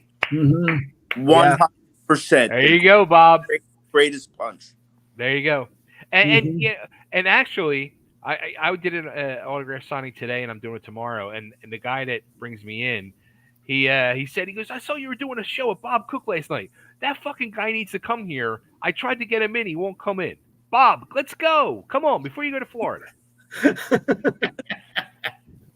The fuck? I'll let you punch me for Christ's sake. Oh boy! You know, back to the Black Hearts when Joel had me and Mike work against them. First of all, Mike was a nervous wreck. Mike, he came back in the locker room crying. Didn't Luna bust his eardrum or something, or was that you, Johnny? Wasn't me. Oh no, not Listen, you. when I wrestled the Black Hearts, No, I'm talking about Mike. Who busted his eardrum? It was either you or Luna. No, I busted Axel Rotten's nose. Remember that? I heard the crack from the outside of the ring. Well, you know, when you know, well, you know, I was out of my mind, man. I didn't listen, man. What could I say? I don't know. They told me, you know, those two, you know, I shouldn't say, those two guys, they were able to kick the shit out of each other, not have a problem with it, but just get Johnny to clothesline you and you break your nose, and all of a sudden you got to cry and boo-hoo about it. Wow. Now, you were talking about the Black Hearts. This is an example of what the TWA or I did when Luna Vachon called me, okay, when we first started with this. Now, you think back, I'm sitting in my office and Luna Vachon calls me from Florida, and she tells me I'm putting together this tag team, the Black Hearts, and she goes through the gimmick and she sends me up pictures. And she says she wanted to work. And I said, I have a problem. It's 3 airfares from Florida, plus three payoffs. It's expensive and at that point, the Black Hearts were not known. And I took a gamble on it. Okay. And the neat thing for me was Luna and I became very, very close. Okay. What's that message? Luna was on top of Mike. Mike's screaming, get off of it. That's okay. Joe's always got to put his 2 cents in. I love it. But anyway, getting back to this, Luna, and I will tell you, I think I became very close with Luna as she created the Black Hearts. Okay. And the Black Hearts were basically interchangeable because nobody knew who it was under the hood. When they did the match where they won the titles, I'm telling you, first of all, I spent way more time outside the ring than inside the ring. And Johnny kept getting his 2 cents in, but Johnny was getting killed. These guys did, I still say, as good as that match is, it's good because all 4 guys did a great job. Yeah. Okay. And what that did for the TWA by giving them the belts is it put the dog pound on top. Yes, they were our local guys. They were going to be on every show. Okay. Nearly the Black Hearts would only be on our big shows at the Civic Center. But they were expensive. They were 3 airfares plus 2 hotel rooms. I mean, this was crazy. Did you put Bulldog Brower on that list of the? Yeah. Oh, okay. Okay. Because I remember he managed us. Yeah.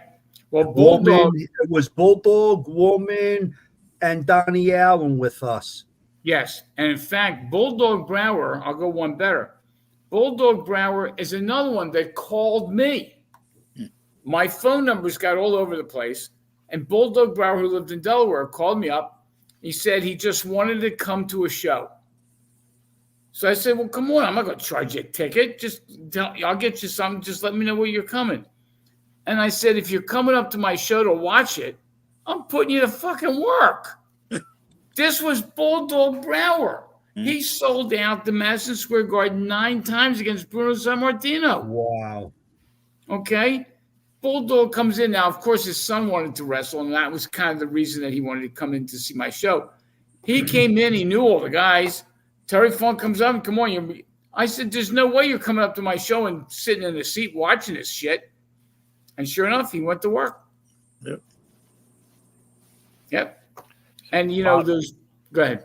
I would say Bob said Luna was an awesome lady. Oh, my God. She was, she came to me that one time. She wanted to shave her head like she did. So she wanted to shave her head on the left side or the right side, whatever it was. So she wanted to do a hair versus hair match with Medusa. Okay, she wanted Medusa. That's how that whole thing started. I'm telling you, and I've said this before, I didn't have to create angles. The professionals did it. They saw the crowd. They knew what they could do. They knew that I basically said, do everything. What's this say here? The TWA years were my favorite years of being a wrestling fan. Thank you, Joel, Tony, and John. There you go. Wow. Now, I don't know who MS69 is, but I'm telling you, I think that that's a thought of a lot of wrestling fans out there. And whoever MSS69 is, you better be at the show. You're reading that wrong. It's 69. Yeah, MS69. No. No, forget it. Okay, put it up again. Baby, I seen it. It's there. missed. It is MS69. Okay. Forget it. I was just messing. I'm clowning. It's getting late, man. The coffee's wearing off. Okay, you know what? We've talked enough about the TWA guys. I am Johnny and Tony. God, I love you guys. Thank you. We love you, buddy. Love you too. Thank you for coming on. And we're going to have a party on May 3rd. There you go. Whoever this is, the TWA introduced me to indie wrestling is still the best wrestling out there. Okay, the TV stuff is angles, and you got to do this, and you have 6 minutes, and no, there's nothing like indie wrestling. Nothing like it. Nope. Nothing like it. Anyway, Johnny and Tony, thank you. Thank you, Love you guys. Thank you. And let's rock and roll May 3rd. You got it. Thank you all so much. It's been great. Yes, it has. We wrestled, we brawled, we did it all. We started it all. There you go. We wrestled, we brawled, we started it all, baby. I like that. I like that. I get that first shirt print off. I was going to say, that's a fucking shirt. One more comment before you go. We're wrestling. We're going to do our show at the 2300 Arena. And Johnny Hotbody founded that building. He did. Yeah, he did. Well, that was actually family. Butchie Amato and the Greek. We I was actually supposed to be Joel Todd was supposed to have me on the agreement that I was supposed to wrestle in that building as long as ECW used that building. They screwed me out of that. There's where Paulie owes me money. Okay. With that, babe. But anyway. Have a good one. We wrestled, we brawled, we started it all. That's it. Awesome, John. I love it. All right. On that note, everybody, like we said, next Saturday, October 5th, tickets go on sale. If you sign the banner, you get the pre-sale on Thursday, October 3rd. And be ready, be prepared. There's going to be a lot of festivities building up for the next 7 months on this show and many other shows, on Carmela's show, and myself and Joel and many others. I'm being asked. So guys, be ready, because I am being asked by many of the podcasts. We will all be doing the rounds talking about TWA and May 3rd. One and done. We're fucking coming for you, and we're going to raise that fucking banner and finally do what needs to be done. Sounds great. Let's do it. All right. On that note, love everybody. Until next time. Good night. Take care. Thank you. Care.